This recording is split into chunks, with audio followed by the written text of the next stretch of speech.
너무 많이 쓰면 색소도 남고 피부 노화도 오고 심하면 화상도 있죠. 그런데 피부 암까지도 유발할 수가 있습니다.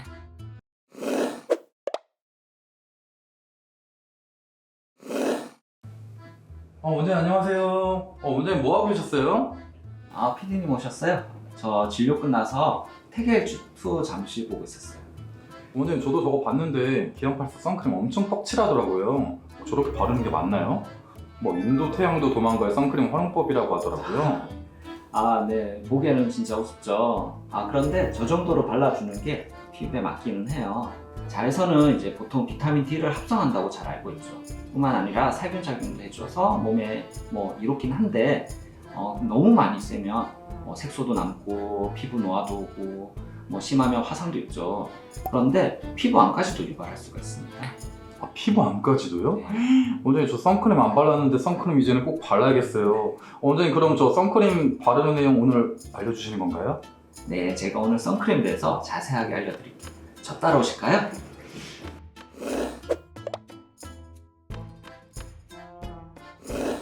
꿀피부처럼 포메르형 꿀원장 강현수입니다.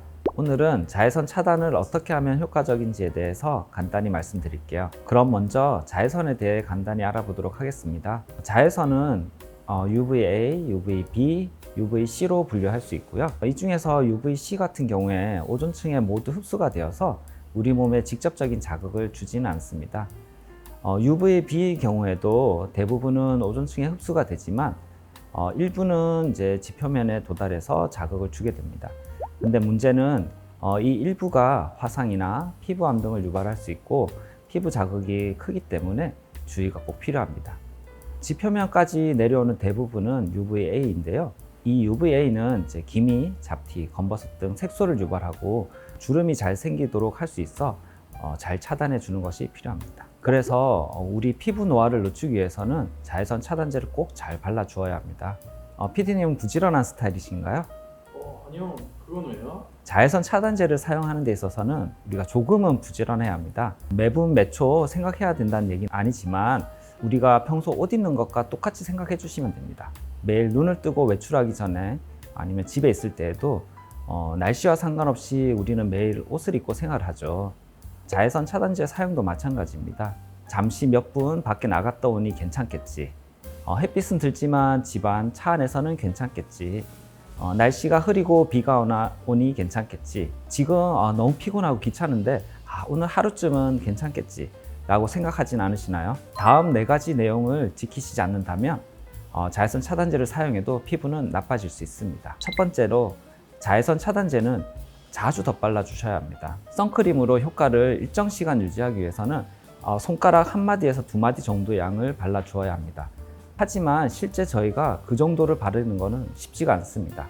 그만큼을 바르려면 얼굴이 미끌미끌 거릴 수 있고 또 새하얗게 뜰 수가 있습니다. 그렇기 때문에 많이 발라봐야 그 절반 정도밖에 바를 수가 없다고 봅니다. 그렇다면 효과를 유지하기 위해서는 아무래도 자주 덧발라 주어야겠죠. 2-3시간에 한 번씩은 덧발라 주는 것이 필요합니다. 사실 메이크업을 하시는 여성분들의 경우에 직접적으로 선크림을 덧바르는 것이 쉽지는 않죠. 그런 경우라면 자외선 차단제가 함유된 선팩트를 이용하시면 충분합니다. 두 번째로 날씨와 상관없이 매일 발라주셔야 합니다. 흐린 날, 비 오는 날에도 UVA는 우리 몸에 자극을 주기 때문에 자외선 차단은 필수입니다. 특히나 구름 사이사이로 해가 비치는 날 있죠. 그런 날은 이제 구름 한 점 없는 날보다 자외선 자극이 오히려 더 클 수 있기 때문에 더 신경 써서 발라주셔야 합니다. 우리가 집에서는 굳이 안 바르셔도 되지만 창이 크다거나 해가 잘 드는 곳이 있죠. 그런 곳에서는 창을 통해서도 들어올 수 있기 때문에 선크림을 발라주시는 것이 좋고 차 안에서도 당연히 자외선이 들어올 수 있기 때문에 꼭 발라주셔야 합니다. 세 번째로 자외선 차단 지수를 잘 확인해야 합니다. 자외선 차단제를 보면 우리가 SPF 그리고 PA라고 적혀 있는 글자를 볼 수 있을 겁니다. 간단하게 SPF는 UVB에 대한 차단 지수이고요. 15, 30, 50 플러스 등 숫자로 표시가 되어 있고 이 숫자는 자외선 차단 시간을 나타내게 됩니다. 숫자가 클수록 차단 시간이 더 길다고 보시면 되고요. PA는 이제 UVA에 대한 차단 지수이고 보통은 플러스, 2 플러스, 3 플러스, 4 플러스 등 플러스로 표시가 되는데 당연히 플러스의 수가 많을수록 UVA 차단 효과가 높아지게 됩니다. 보통 이제 골프나 스키, 달리기 등 야외 활동을 오래 해야 하는 경우라면 당연히 이 SPF라든지 PA 수치가 높은 자외선 차단제를 쓰는 것이 좋습니다. 하지만 일상생활을 하는 경우, 그러니까 가끔씩 햇빛을 쐬는 경우죠. 이런 경우에는 SPF가 15나 30 이상, 그리고 PA는 2+ 정도만 되어도 자외선 차단 효과는 충분합니다. 우리는 이 수치가 높으면 무조건 좋다고 생각하는데요. 사실 예민한 피부의 경우에는 오히려 적절한 수치의 자외선 차단제를 사용하는 것이 피부를 덜 민감하게 할 수 있는 방법이 됩니다. 그리고 추가적으로 보자면 자외선 차단제 성분에는 이제 유기자차와 무기자차가 있는데요. 유기자차의 경우에는 이제 피부 속에 흡수가 되어서 이제 자외선을 차단해 주게 되고요. 무기자차는 이제 피부 밖에 보호막을 형성하여서 자외선을 차단해 줍니다.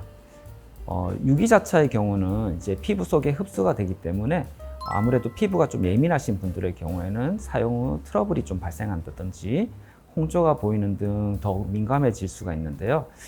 그런 분들의 경우에는 무기자차 사용하는 것을 추천드리고요. 반면에 무기자차는 피부 밖에 막을 형성하면서 백탁 현상을 유발할 수 있기 때문에 피부가 조금 하얗게 보일 수 있는 부분이 있습니다. 그리고 네 번째, 자외선 차단제는 이제 바르는 것만큼이나 잘 지우는 것이 중요한데요. 우리가 색조 화장을 하거나 이제 BB 등 색이 들어간 선크림을 사용한 경우나 무기자차 성분의 선크림을 사용한 경우에는 우선 이제 클렌징 오일과 폼 클렌징을 이용해서 2차 세안을 해야 하고요. 하지만 이제 부드러운 타입의 유기자차 선크림만을 이제 바른 경우라면 이제 폼 클렌징으로 1차 세안만 하시는 걸 이제 저는 추천드리는데요. 2차 세안을 반복적으로 하였을 때에는 오히려 피부 장벽이 손상될 수 있고 결과적으로 피부가 더 예민해질 수 있습니다. 그래서 피부를 지키려다가 오히려 피부를 망칠 수 있기 때문에 저는 이제 폼 클렌징만으로 세안하시기를 권합니다. 조금 다른 얘기이지만 이제 선크림 대신에 선스틱을 사용하는 경우도 있죠. 이제 그 바르는 과정에서 선스틱에 의한 자극도 저는 조금 크다고 생각하기 때문에 개인적으로는 권하고 싶지는 않고요. 자외선 차단 패치를 붙이시는 경우들도 있죠. 이 경우에는 자외선 차단의 역할보다는 이제 패치에 의해서 피부 자극이 더 클 수가 있어서 마찬가지로 피부 손상을 유발할 수가 있어서 저는 개인적으로 권하고 있지는 않습니다. 여름철에 선크림을 바르면 너무 번들거려서 바르기 싫은 경우가 많을 거예요. 하지만 내 피부를 지키고 건강하게 유지하려면 자외선 차단제를 꼭 잘 발라주셔야 합니다. 날씨와 상관없이 외출하는 경우에도 꼭 바르시고 수시로 덧발라 주셔야 한다는 점 꼭 명심해 주시고요. 집에 돌아오셔서는 너무 뽀드득하게 세안하지 마시고 자극을 줄여서 세안하는 것 잊지 마세요. 이제 곧 장마도 끝나고 햇빛이 심할 텐데 선크림 꼭 챙겨 바르시고 피부 건강 챙기시길 바라요. 이상 꿀원장 강현수였습니다. 감사합니다.